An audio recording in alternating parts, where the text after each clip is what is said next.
Welcome to Quick Query Critique. This is our 28th Quick Query Critique. I'm Marla Miller from marlamiller.com.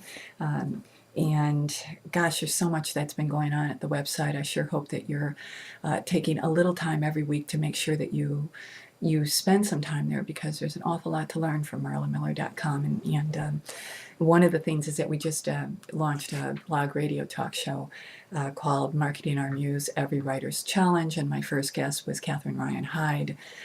So that show, short and sweet, 15 minutes, will give you some good marketing tips. As well, I have been posting author series interviews on the site. They're all meant to be viewed quickly, and I know that we're all very busy. But as I told my marketing group that just started, we just started our first Marketing the Muse platform building group, and you know, one of the things that one of the writers said was, it's just getting that left brain work done. I hate it. And what I said to him, I will repeat to you. If you're one of those people who absolutely love to live in your right brain and write, that's terrific. That's why you're a writer. But it's the left brain that's going to get you published. And so don't consider the left brain to be your enemy. Consider it to be your friend and embrace it. And the marriage of that right and left brain is the potential for that being very, very successful is great. So don't fight with it. Find a way to embrace it. Okay, end of my musing. Here we go with a query letter. Like, as I said, it's the 29th. Gosh, it's the 29th, not the 28th. Sorry. Okay, she's been waiting for a while, as I know a lot of you have, and I appreciate it. Dear blank, when my mother passed away in April 2006, my world crumbled down around me. One by one, tragedies befell me until I too was dead. Sifting through those pieces of my broken life, I lost hope and I could barely breathe, let alone muster the strength to live. However, I found this strength in the words and advice my mother had given me long ago. My mother had a saying that she lived by: the work will wait while you show the child the rainbow, but the rainbow won't wait while you do the work. I thought of these words often as I struggled after my losses, and with them came other words of comfort that she had showered me with as a child. She never knew when the advice was given I would one day have to rely on those words as she lay dying, and again as I dealt with her death. My novel, The Rainbow Won't Wait, is a loving tribute to her advice.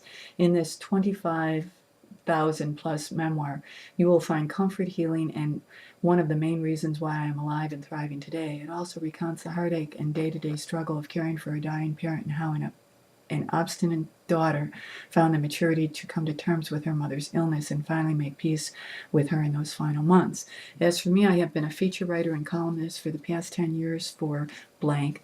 I'm also a play critic for blank, as well as a freelance journalist for blank, with my articles appearing on blank and blank.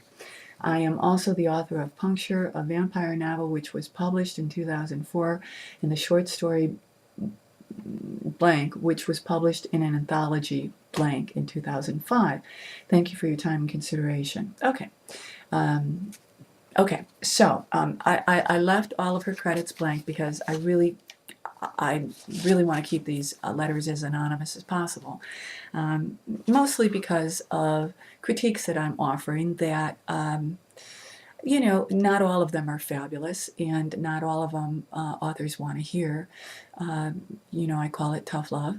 But if there's a way for the author to then be tracked, and you know, I just think it's a better idea.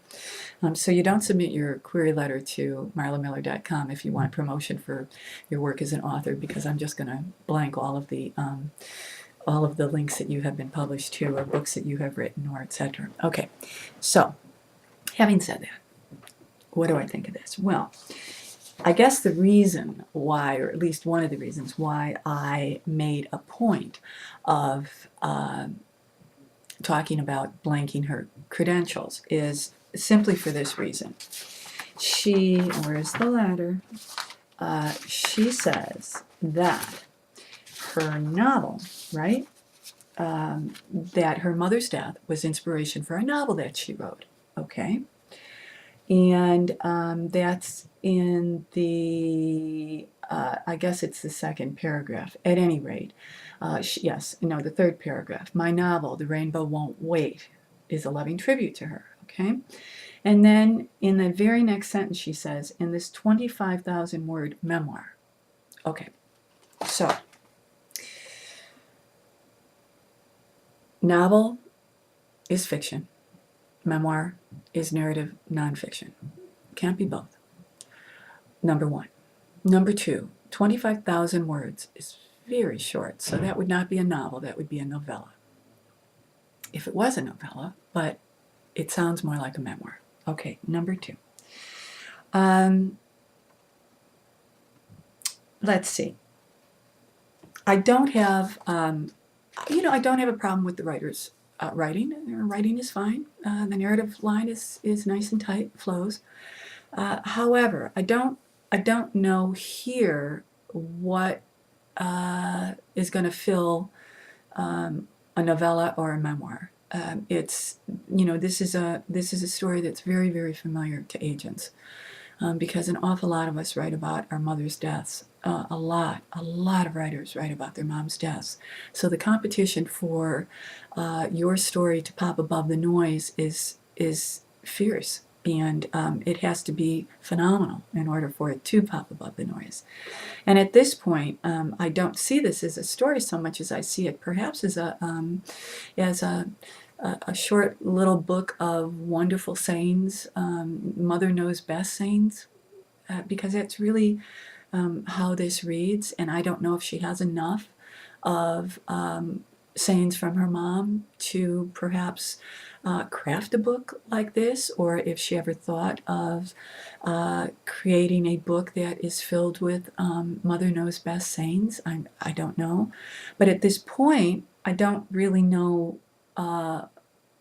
what this story is about, other than a mom dies, the daughter is terribly upset. Sounds like she was a wayward daughter for a while. Maybe her mom's death forced her to come to terms with some things, or maybe her mom's dying brought her back home. And I don't mean to trivialize it at all. I wrote an entire novel when my mom died. I get it. I also didn't sell it. And the reason why I didn't is because the competition was so fierce that my novel had to be better than most, and it wasn't.